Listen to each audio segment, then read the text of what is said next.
Nós estaremos trazendo agora a última parte, a quinta e última mensagem dessa série, o que o crente tem a ver com o mundo. E o primeiro texto que nós vamos examinar minuciosamente está lá no livro, ou melhor, na Epístola de Paulo a Tito, Epístola de Paulo a Tito, capítulo 2. Estamos vendo aqui o que o crente tem a ver com o mundo. Veja o conselho de Paulo para o pastor, para o cooperador, para o pregador, Tito.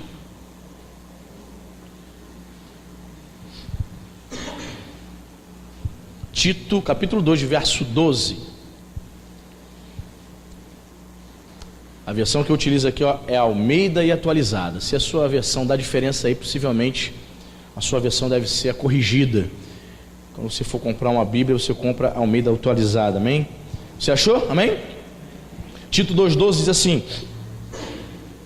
educando-nos para que, renegadas ou renunciadas à impiedade e às paixões mundanas, vivamos no presente século sensata, justa e piedosamente. Vou repetir: educando-nos para que, renegadas ou renunciando, à impiedade e às paixões mundanas, vivamos no presente século de maneira sensata, justa e piedosa. Amém?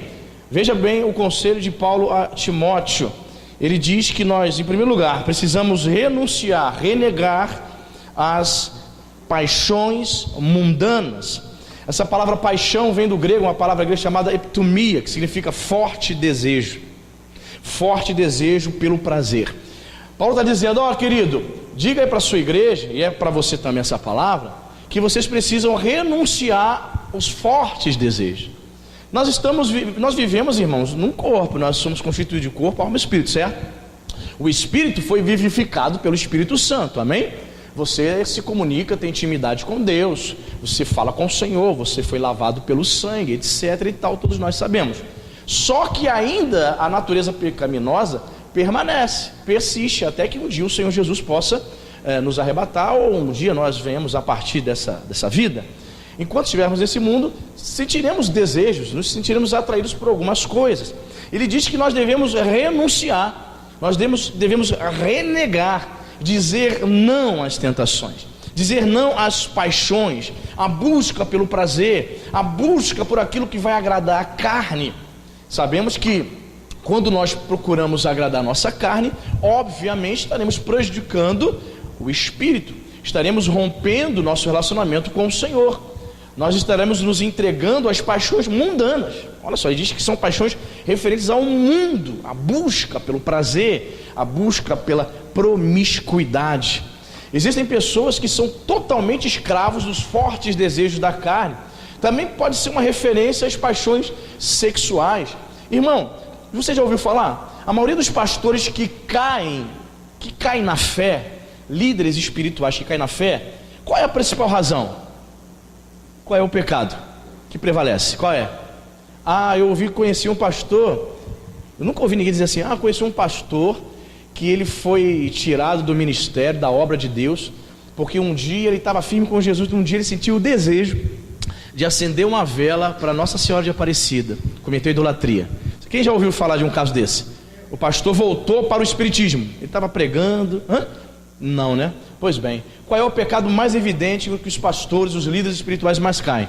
Pode falar: adultério. Eu nunca ouvi falar de pastor que voltou a ser idólatra, que voltou a servir os espíritos malignos, mas geralmente eles caem no pecado sexual. São os desejos da carne, porque o diabo sabe que se derrubar o pastor com adultério, ele vai quebrar a igreja na emenda, plá!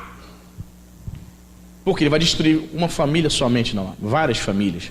Família dos envolvidos, as pessoas, os neófitos da fé vão se escandalizar, vão sair da igreja, racha. Tem igreja que chega a fechar por conta desse pecado. São os fortes desejos da carne. Isso acontece só com o pastor? Não, com todo crente. Todo crente tem alguma fraqueza, sente algum desejo, alguma paixão, e ele precisa renegar, ele precisa renunciar. Amém, irmãos? Conselho de Paulo para Timóteo. E ele vai dizer mais nesse versículo, ele diz que nós devemos viver como? vivamos no presente século de maneira sensata, justa e piedosamente. O que é viver uma maneira sensata? Você pode dizer, pode significar que é viver tendo controle, viver com sabedoria, viver de forma moderada, ser um crente equilibrado. Irmão, você já viu crente desequilibrado? Já? Complexo, né, irmão? Já, Andrezinho, ó. Andrezinho confirmou, irmão. Ele fez assim, ele fez com gosto. Já. Ele fez com gosto. Crente sem sabedoria nenhuma, desequilibrado, irmãs que só vivem no monte orando, ficam na igreja direto, vigília após vigília, mas abandonam filho e marido em casa, não cuida dos seus, quer cuidar dos lá fora, quer ser missionária na África e não cuida do esposo e nem dos 2 filhos em casa. Complicado. São crentes que não têm sensatez, não têm equilíbrio, não têm sabedoria, não são moderados. Paulo está dizendo que nós precisamos viver nesse presente século de maneira sensata. Quando você vê uma pessoa, crente ou não, agindo de maneira, você fala assim, poxa, nada a ver com essa pessoa está falando, nada a ver com essa pessoa está dizendo aí, nós dizemos o seguinte, que esse é um crente sem noção, né? Fulano tem noção. Pois é, Paulo está dizendo que nós devemos viver de maneira sensata. Você tem que ser um crente com noção, amém, irmão? Não é sem noção. Tem que ter equilíbrio, tem que ter sabedoria. O crente sem sabedoria, ele pensa assim, Jesus vai voltar, então eu não preciso trabalhar, vou aguardar a volta de Jesus. Aí o cara sai do trabalho, é verdade? O cara não estuda mais. Vai estudar mais não? Vai terminar esse ensino fundamental não? Não, Jesus está voltando, estou só no aguardo. Irmão, a vida segue. Tem que trabalhar, tem que estudar, tem que varrer a casa, amém? Tem que cuidar, tem que lavar a louça, amém, minha irmã? Tem uns crentes que não quer mais trabalhar, não quer fazer mais nada, não quer progredir. Não, pastor, a sua casa está caindo aos pedaços, que pena, né? Não, então Jesus vai voltar mesmo, nem vou fazer mais nada. A igreja está caindo aos pedaços, pastor, o senhor não vai reformar não, vai pintar não? Não, Jesus está voltando, estamos nos preparando para a volta do Senhor, portanto eu não vou fazer nada. Pastor, essa igreja é alugada, o senhor não vai pintar não? Não, é alugada, deixa quebrar, deixa cair os pedaços. Não é nossa, que se exploda. Irmãos, esse tipo de pensamento é um pensamento insensato. A Bíblia diz que devemos ter sensatez. A Bíblia diz que eu e você devemos ser equilibrados, amém, irmão? Sabedoria para viver nesse presente século, amém? Segundo ponto, ele vai dizer que eu e você precisamos viver de maneira justa. O crente precisa ser justo, não ser injusto com as pessoas. Existem pessoas que são muito injustas. Elas vivem, sabe, falando coisas a respeito de outras que não é verdade, cometendo injustiça, fazendo fofoca, apontando, nem conhece a pessoa, ela já faz juízo dela, nunca sentou para conversar, só vê na igreja, só diz paz do Senhor, boa noite, mas chega em casa e faz uma avaliação, faz um juízo, chama a esposa, chama o esposo. Tu viu aquela irmã? Eu acho que ela é assim. Querido, em nome de Jesus, não seja injusto, não fala da vida dos outros não, tu nem conhece, irmão. Que tal se eu fechar sua boquinha, travar sua língua em nome de Jesus? Não cometa injustiça. Tem gente dentro da igreja cometendo toda sorte de injustiça. Não porque o pastor assim, isso é assim, nem sabe o porquê o pastor está fazendo isso, está realizando algumas coisas. Aí ele fica falando pelo achismo. Não cometa injustiça, viva na justiça de Deus, amém, irmão? Crentes dentro da igreja cometendo injustiça, cometemos injustiça lá fora, no trabalho, cometemos injustiça dentro da igreja, dentro de casa. Existem crentes, meu irmão, que dentro do trabalho é uma piada. Todos os dias ele chega atrasado, irmão. Ei, você está cometendo injustiça. Tô, pastor, só porque eu chego atrasado? Sim. Porque quando você chega, todo mundo já começou o trabalho. Simplesmente você está sobrecarregando o seu companheiro de trabalho. Seja uma pessoa justa, não seja injusto, amém, irmão?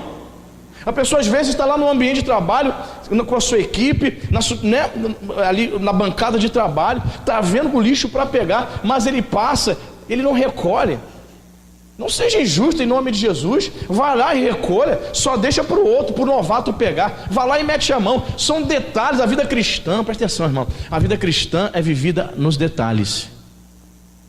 Pequenos detalhes. Aí o camarada abre a boca para dizer que é crente. É por isso que não ganha uma alma dentro do trabalho. 30 pessoas lá na empresa, não ganha uma alma para Jesus. Não influencia. Não consegue passar Jesus para ninguém. Porque comete injustiça em pequenos detalhes. Você está entendendo, irmão? Paulo está dizendo, Tito, viva de maneira justa Em terceiro lugar, viva de maneira piedosa, com devoção. Uma pessoa piedosa é o oposto da pessoa impiedosa. Os crentes mais tradicionais têm o costume de dizer assim: ah, fulano é ímpio, né? Quando a gente quer se referir a uma pessoa não crente, fulano é ímpio. Ah, não, porque fulano é ímpio. O ímpio é o oposto do piedoso. O ímpio comete a impiedade. Mas ele está dizendo que o crente, ele deve viver renegando o mundo, as paixões mundanas, e praticar a piedade. Ele deve viver com devoção. Seu comportamento, seu falar, seu agir, seu caminhar devem expressar uma maneira piedosa de viver. Devem refletir que você segue a Jesus. Amém, irmão? Então 4 conselhos ele nos dá aqui no versículo tão pequeno. Vocês devem renunciar às paixões mundanas.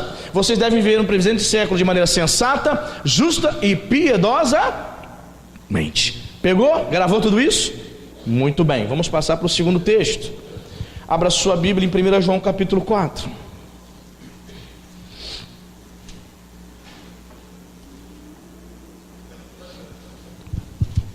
Lá no finalzinho da Bíblia, primeira epístola de João, capítulo 4, versículos 4 e 5.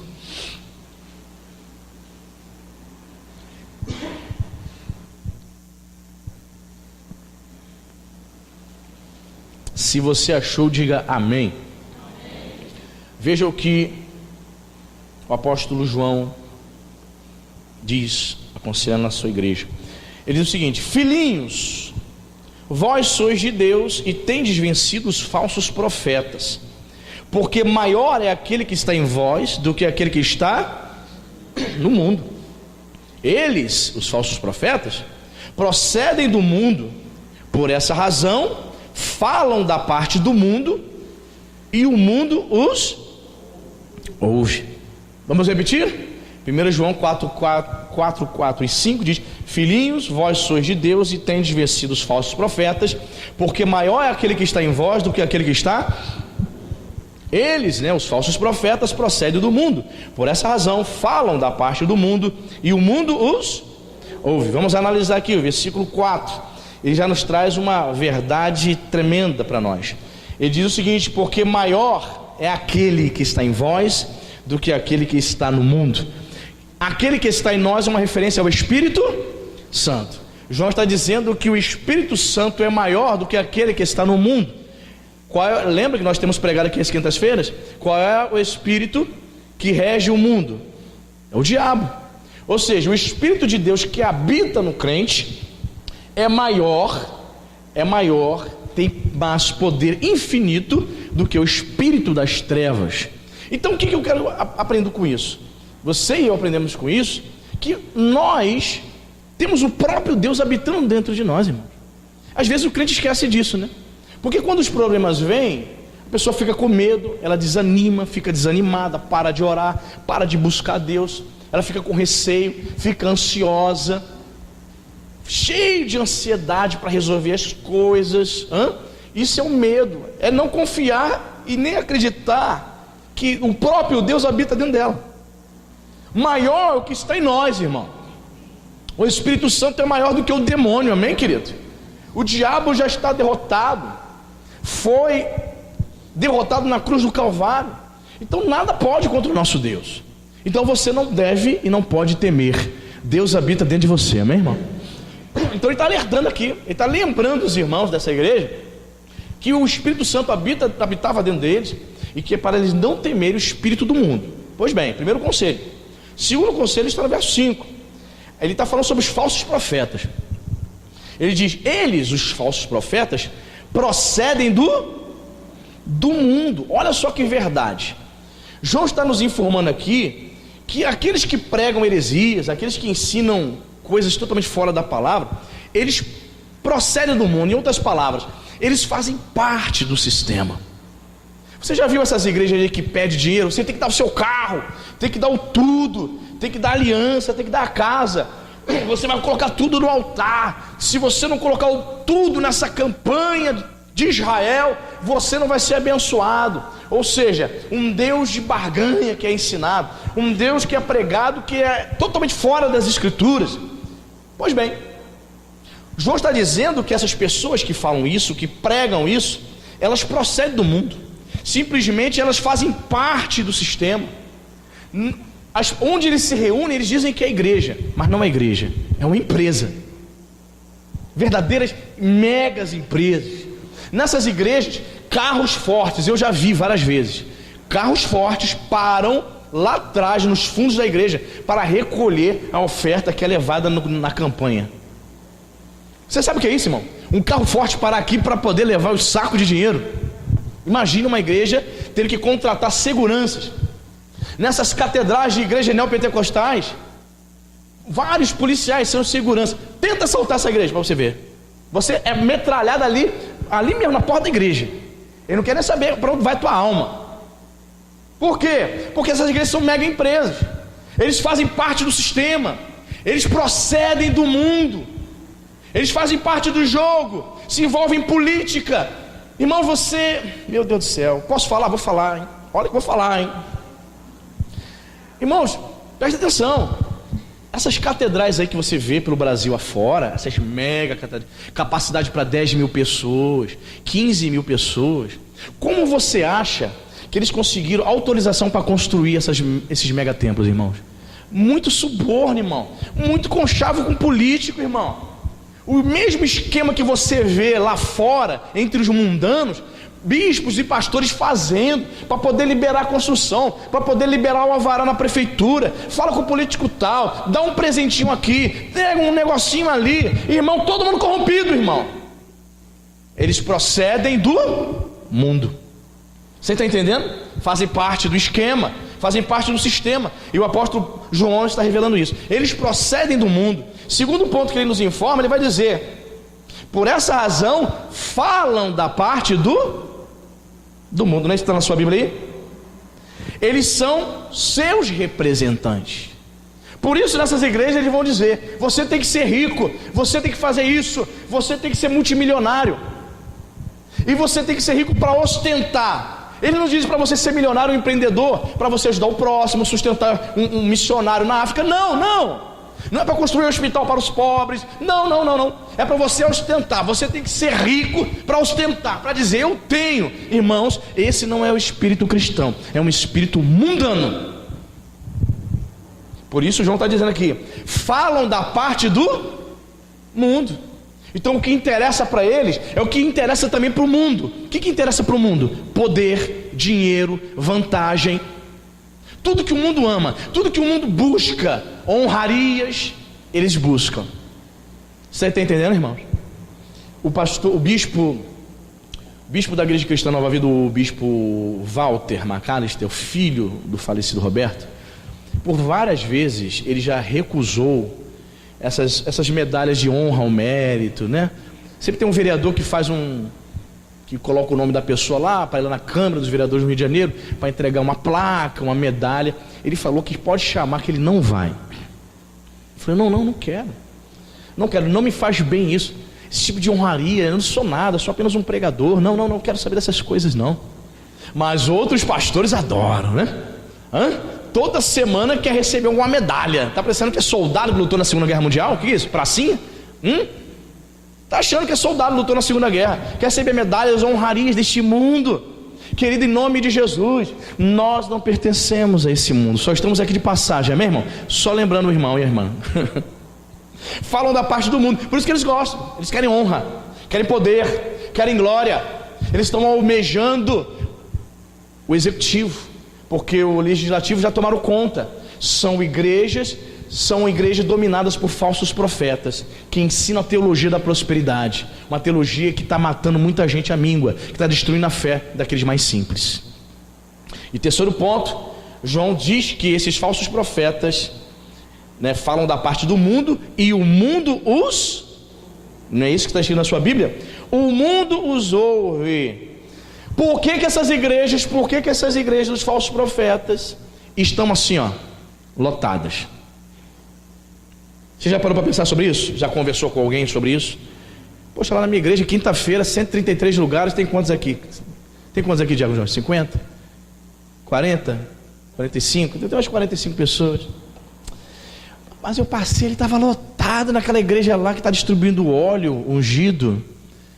Aquela igreja está distribuindo a rosa, a fitinha. Ninguém distribui um relógio, né? Um relógio Invicta, né? Ninguém distribui um relógio, um Rolex de 30 mil dólares, né? Só distribui rosa, coisa barata. Diz aqui, ó: o mundo os ouve. O mundo, as pessoas gostam de ouvir aquilo que agrada.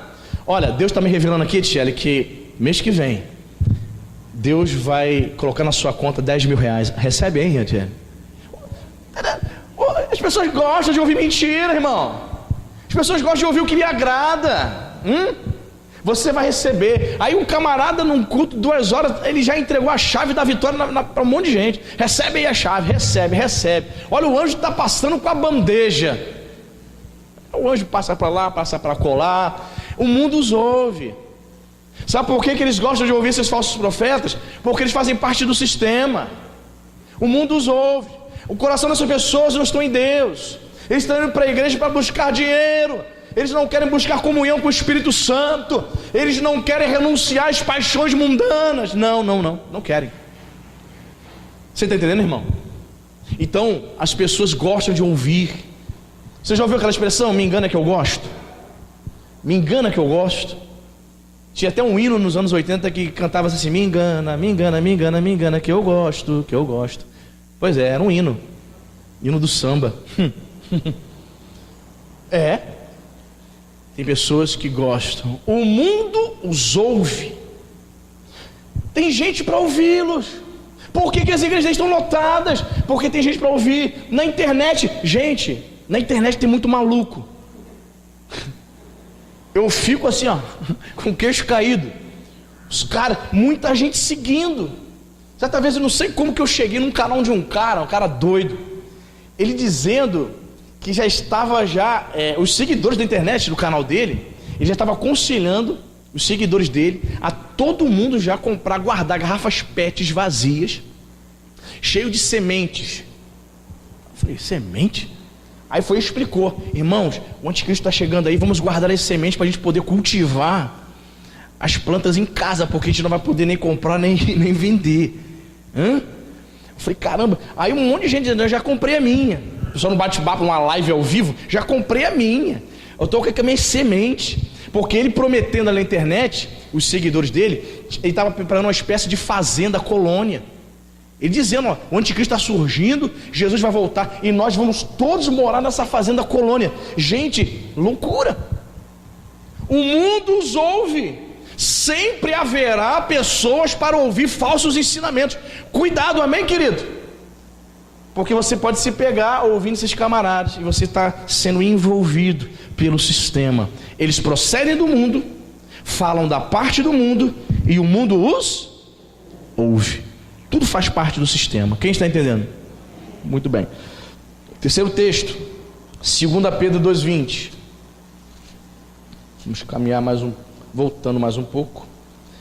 2 Pedro, segunda epístola de Pedro, capítulo 2, versículo 20.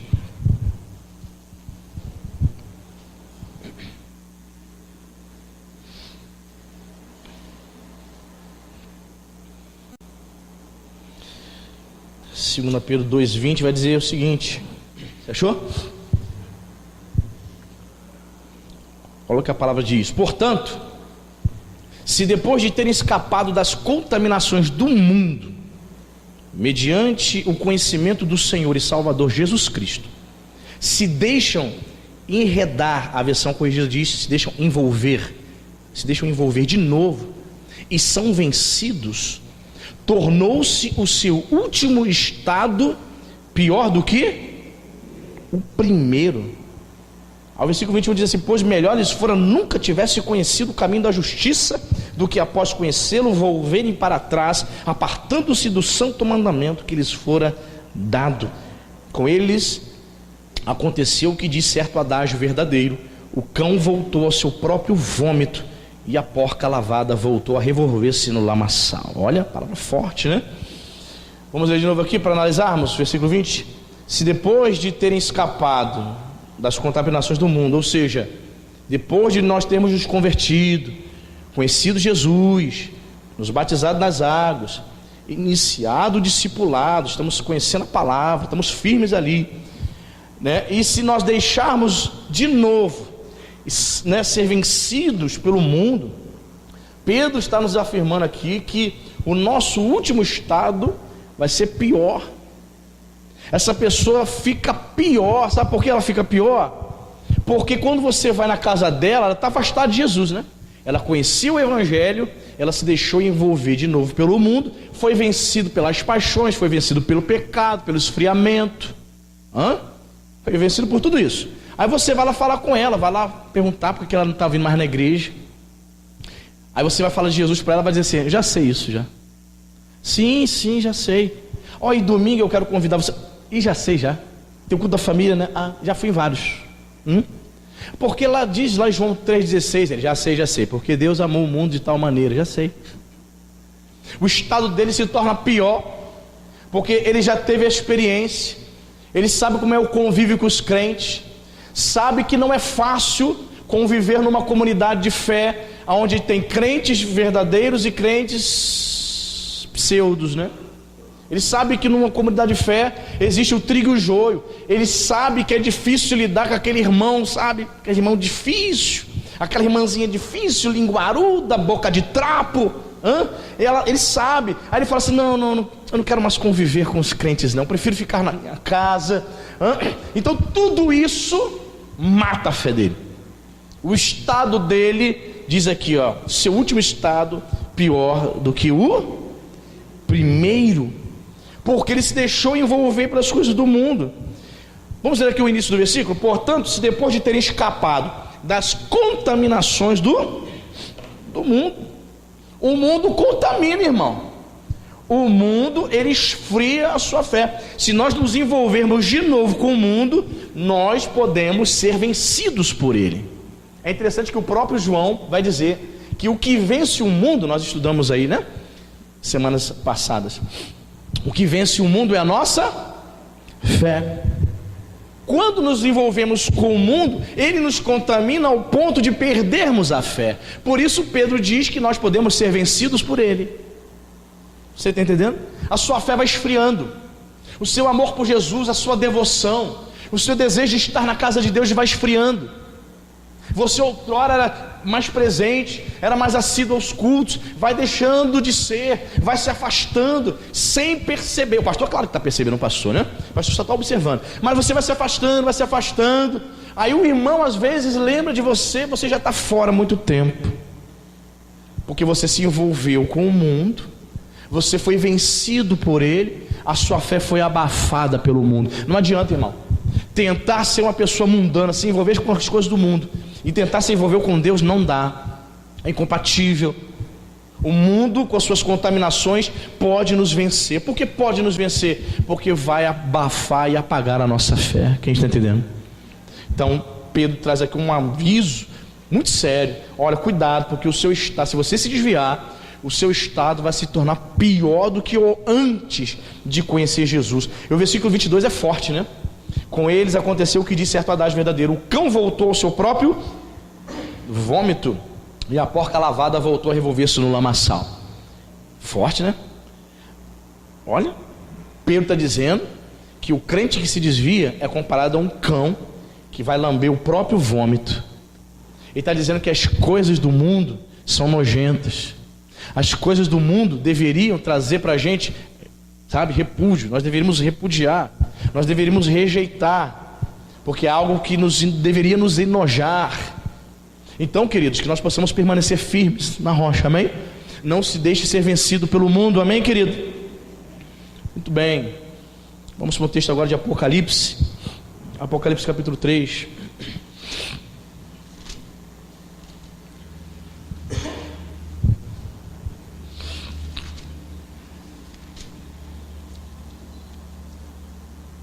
Temos aqui em Apocalipse capítulo 3 uma promessa para os crentes fiéis.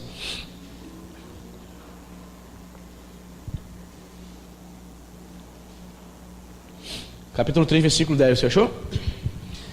Diz a palavra: porque guardaste a palavra da minha perseverança, também eu te guardarei da hora da provação, que há de vir sobre o mundo inteiro, para experimentar os que habitam sobre a terra.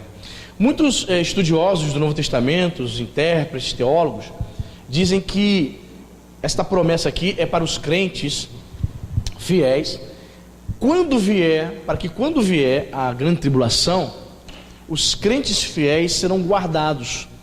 Aqueles fiéis a Jesus, eles serão guardados. E muitos dizem que é uma referência ao arrebatamento da igreja.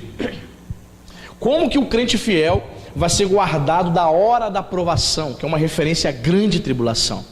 Quando o anticristo surgir, diz a Bíblia que dará início à grande tribulação. Serão tempos terríveis para o mundo, para o planeta Terra, para os habitantes da Terra. Estudiosos acreditam que a terceira guerra mundial vai acontecer dentro da grande tribulação. Eu não vou cravar aqui para você, mas muitos estudiosos dizem isso. Então serão dias terríveis. Eu estava vendo um pastor pregando, falando sobre as ogivas nucleares de hoje, que a China, que a Rússia, que o Irã, eles possuem ogivas nucleares. Uma ogiva é mais potente do que aquela bomba que destruiu Hiroshima e Nagasaki na Segunda Guerra Mundial. Uma ogiva é 100 vezes mais potente do que aquela ogiva que explodiu lá em Hiroshima e Nagasaki na Segunda Guerra Mundial. Para você ter uma ideia, só com aquela explosão lá em Hiroshima, 70 mil pessoas foram mortas instantaneamente, assim, 70 mil. Imagine essas ogivas que são 100 vezes mais potentes. E a Rússia, os Estados Unidos, a China, a Cuba, eles têm centenas e centenas dessas. Eles têm a capacidade de destruir o planeta Terra centenas de vezes. Se tivesse que destruir assim, vamos destruir o planeta Terra? Acabou. Vamos destruir de novo, várias vezes? Eles têm essa capacidade. Imagine uma terceira guerra mundial, irmãos.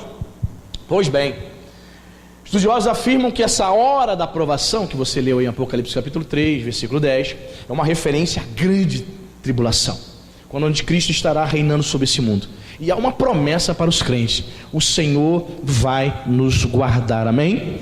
A hora da provação que há de vir sobre o mundo inteiro. Porque a grande tribulação virá sobre o mundo. Por quê? Porque o mundo tem um chefe. Quem é o chefe do mundo? O príncipe deste mundo? O diabo. Por isso a grande tribulação Deus vai permitir que aconteça, porque o mundo precisa passar por ela, porque o mundo está em rebelião contra Deus. Você entende? Então Deus vai permitir que os homens estejam afundados na grande tribulação, permitirá que os homens sejam enganados pelo anticristo e pelo falso profeta. Entende isso? Mas aos crentes está destinado o livramento, amém, irmão? Vamos ler de novo? Porque guardaste a palavra da minha perseverança, também eu, Jesus está falando, eu, Jesus, te guardarei da hora da provação que há de vir sobre o mundo inteiro, para experimentar os que habitam sobre a terra. Que coisa, né, irmão? Temos a promessa aqui de que seremos guardados. A igreja vai ser protegida, a verdadeira igreja será guardada. E eu creio que será com arrebatamento, amém? Muitos dizem que a igreja, existem várias correntes de interpretação, né, irmãos? A maioria dos crentes são pré-tribulacionistas. O que significa isso, pastor? Pré-tribulacionista é o crente que acredita que a igreja vai ser arrebatada antes do início da grande tribulação. Essa teoria, essa crença ensina que nós, crentes, nós não vamos ver o anticristo. Existem alguns grupos de crentes que são midi-tribulacionistas. O que seria isso, pastor? São aqueles crentes que acreditam que a igreja vai ser arrebatada, mas na metade da grande tribulação. Portanto, essa crença ensina que os crentes vão conhecer o anticristo e vão ser perseguidos pelo anticristo. Olha só. Por quê? Os crentes só serão arrebatados na metade da grande tribulação. E existe uma outra corrente, são os pós-tribulacionistas. Esses crentes acreditam que a igreja vai ser arrebatada só no final da grande tribulação. Em outras palavras, a igreja vai sofrer toda a tribulação, todas as provações, juntamente com o mundo. Irmãos, eu creio na primeira hipótese. Eu creio que a igreja, ela foi salva. Jesus está prometendo aqui: eu guardarei vocês da hora da provação. A igreja vai ser guardada, Porque a igreja não pertence a esse mundo. Amém, irmão? Você entende por que nós não podemos ficar com esse mundo? Nós fomos resgatados por Ele. Fomos libertos do império das trevas e transportados para o reino do Filho do seu amor. Vivemos num reino. Outrora vivíamos num império onde Satanás era o imperador. Satanás controlava a nossa vida. Agora vivemos no reino de Deus, onde nós temos a Jesus como nosso rei. Amém, irmão? Pegou? Muito bem. Último texto, 2 Coríntios capítulo 5.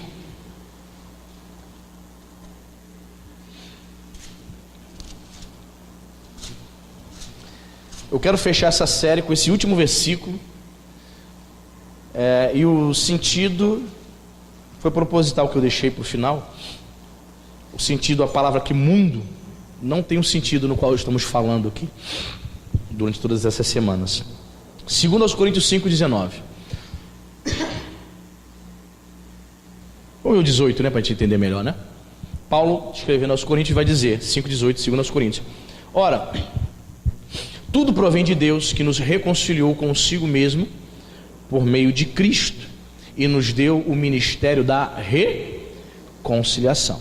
A saber que Deus estava em Cristo, repita comigo, reconciliando consigo o mundo, não imputando aos homens as suas transgressões, e nos confiou a palavra da reconciliação. Olha, a saber que Deus estava em Cristo reconciliando o mundo. Mundo aqui tem um sentido de humanidade, nesse versículo aqui. Nós já estávamos aqui durante todas essas semanas falando sobre o mundo, sistema corrompido em rebelião contra Deus. Aqui tem um sentido de homens. Deus estava em Jesus, Jesus encarnou, o próprio Deus encarnado lá na cruz do Calvário. Ele reconciliou consigo o mundo através da sua obra expiatória, sua obra de salvação. Ele pode resgatar todo aquele que crê nesta obra. Você entende isso? Então, em Cristo, Deus em Cristo, através do seu Filho, Ele reconciliou. Você sabe qual é o significado da palavra reconciliação? Você sabe? Sabe? Ou mesmo que fazer as pazes. Eu estava brigado com o Andrezinho. Andrezinho, corta aqui, corta. Isso, estou de mal. Pode sentar, pode sentar. Você foi muito enfático. Estávamos de mal. Aí vem o Antônio. Chega aqui, Tony. Antônio, eu vou usar você para ser nessa esquete. Aí você vem e você convence o Andrezinho. Você convence o Andrezinho, tenta aproximar o Andrezinho de mim. Eu não quero conversa com o Andrezinho. Vem, isso. Eu não quero conversa. Mas ele insiste. Tudo bem, eu vou te perdoar, Andrezinho. Deus abençoe. Amém. Aí ele fez o papel o quê? De Deus, né? Andrezinho foi Jesus e eu represento o mundo que estava rompido o relacionamento com Deus. Deus fez o quê? Em Cristo reconciliou, levou com que a humanidade, o homem, tornasse as pazes com Deus. Não havia amizade, não havia comunhão. Amém, queridos? Houve uma reconciliação. Ele em Cristo reconciliou, fez com que entrássemos em harmonia. Nós não estávamos em harmonia, nós não estávamos alinhados com o Senhor. Vivíamos a nossa própria vida. Agora vivemos a vida de Deus. Estamos em paz com Deus, amém? Paulo vai dizer isso, né? Em Cristo nós estamos em paz com Ele. Entramos em harmonia. Fomos reconciliados. Havia uma briga. Ninguém se falava. Eu me lembro que eu era criança e meu padrasto espírita, olha só, ele chegava para minha mãe, ele me observava eu e meus dois irmãos, e nós íamos dormir. Nós não éramos religiosos e a gente ia dormir ali, a gente não rezava, não orava, não fazíamos nada. Aí ele chegava para minha mãe, eu me lembro que ele chegava e falava assim, a apelido da minha mãe é Deta, né? Deta, chega aí, Deta. Fala para essas crianças aí, fala para essas crianças procurar uma religião, uma igreja, um centro, alguma coisa. Parece até cavalo, vai dormir, não fala com Deus, não reza um Pai Nosso, uma Ave Maria. Fala para essas crianças ser religiosas. Olha só na ignorância espiritual dele, o conselho que dava para minha mãe. Manda essas crianças, antes fez a primeira comunhão, não quer mais ir para a missa. Olha lá. Mas o Ricardo e o Roberto aí, ó, estão fugindo, não quer nem saber de igreja, não quer fazer catecismo, não quer ir lá para o centro comigo, porque ele é espírita, né? Não quer ir lá para o centro, lá comigo, para receber as entidades. Meu Jesus de Nazaré. Não, vou não. Então, na concepção dele, nós deveríamos buscar a Deus. Nós não tínhamos comunhão com o Senhor, não conhecíamos a palavra, irmãos. Mas quando você conhece a palavra de Deus, você aprende que, fazendo parte da humanidade, você pode entrar em harmonia com o Senhor Deus, amém? Houve uma reconciliação, estávamos brigados, estávamos distantes. Deus em Cristo nos reconciliou com Ele, amém, irmãos? Porque nós pertencemos a esse mundo. Então, esse mundo aqui é uma representação de todos os homens e de toda a humanidade. Você crê nessa palavra, irmão? Você crê que você era inimigo de Deus, você agora é amigo de Deus? Bendito seja o nome de Jesus. Eu queria que você aplaudisse o nome do Senhor, amém? Aleluia. Graças a Deus. Obrigado, Jesus. Amém, Jesus. Muito obrigado, Espírito Santo. Obrigado porque fomos reconciliados com Deus. Aleluia. Glória a Deus. Isso, fique de pé. Coloque sua mão no coração. Quero orar pela sua vida. Aleluia. Senhor Jesus, muito obrigado, Pai.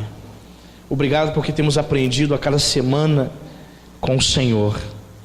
Obrigado, Pai, porque outrora nós éramos inimigos do Senhor. Nós não tínhamos intimidade nem comunhão com o Senhor. Obrigado porque nós fomos reconciliados. Hoje nós temos paz com Deus. Fizemos as pazes.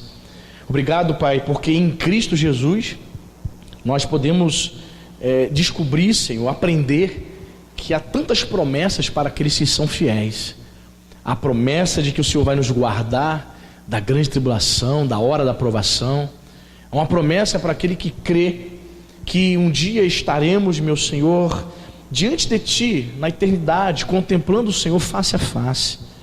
Pai, em nome de Jesus, Pai, que estas mensagens, ó Deus, que nós pregamos durante essa semana, Espírito Santo, que elas possam estar guardadas em cada coração, que nós possamos ter cuidado, Pai, para nós não sermos envolvidos novamente, nem contaminados por esse mundo no qual o diabo é o príncipe, no qual o diabo é o chefe. Por isso, como o teu servo Paulo disse para Tito, que nós possamos aprender a viver, meu Pai, neste presente século, de maneira sensata, justa e piedosa, Senhor. Em nome de Jesus, nos livra, Senhor, nos guarda das paixões mundanas, Pai. Meu Deus, em nome de Jesus, ajude-nos a renunciarmos todos os dias às nossas próprias vontades. Senhor, há pessoas que pensam que isso só se refere às questões sexuais, Senhor. Tem muitas pessoas que conseguem negar as tentações sexuais, mas seu coração está pervertido por outros sentimentos perversos, sentimentos de mágoa, sentimentos de ódio, sentimento de rancor, de amargura, de falta de perdão, sentimento de inveja. Meu Deus, em nome de Jesus, ajude-nos, meu Pai, a renunciarmos a esses sentimentos. Pai, que nós possamos colocar todos esses sentimentos maus, meu Senhor, que muitas vezes batem a porta do nosso coração logo de manhã cedo. Pai, nós queremos colocar tudo isso aos pés da cruz, Pai. Nós queremos confiar no Senhor, acreditar que temos a ajuda do Espírito Santo, que teremos, meu Pai, a ajuda diária do Senhor para nós vencermos o mundo em nome de Jesus. Sim, o mundo será vencido quando nós exercitarmos a fé. Sim, Pai, a fé que vence o mundo. Pai, em nome de Jesus, que os nossos corações, Pai, possam se encher desta fé, da fé, Senhor, que vence o mundo, da fé que vence o maligno. Ajuda-nos, meu Senhor, a vivermos, meu Pai, a vida cristã em seus mínimos detalhes, Senhor. Sim, meu Deus, em nome de Jesus. Muitos crentes, meu Pai, conseguem dar bom testemunho no templo, dentro do santuário, mas quando elas estão lá fora, quando elas estão dentro da sua casa, no meio da sua parentela, no meio dos seus amigos do trabalho, Senhor, ela tem sido injusta, ela tem sido uma pessoa ímpia, ela tem sido uma pessoa insensata, sem noção, sem sabedoria, desequilibrada, meu Pai. Em nome de Jesus, nos dê essa sensatez que vem do alto, Pai. Nos dê, Senhor, esse equilíbrio que procede do Espírito Santo, em nome de Jesus, de modo, Senhor, que todos possam ver, sim, a Tua luz, a Tua essência, sim, o Espírito Santo habitando dentro de nós. Sim, maior é o que está em nós do que o que está no mundo. Bendito seja o Teu nome, Senhor. Nós Te damos graças, Senhor, por essa palavra, Te damos graças por esse tempo, Te damos graças pelo privilégio de estarmos reunidos como igreja, sim, Senhor, com toda a liberdade que este país permite, para estarmos aqui cultuando, bendizendo e adorando o Teu santo nome. Bendito seja o nome de Jesus.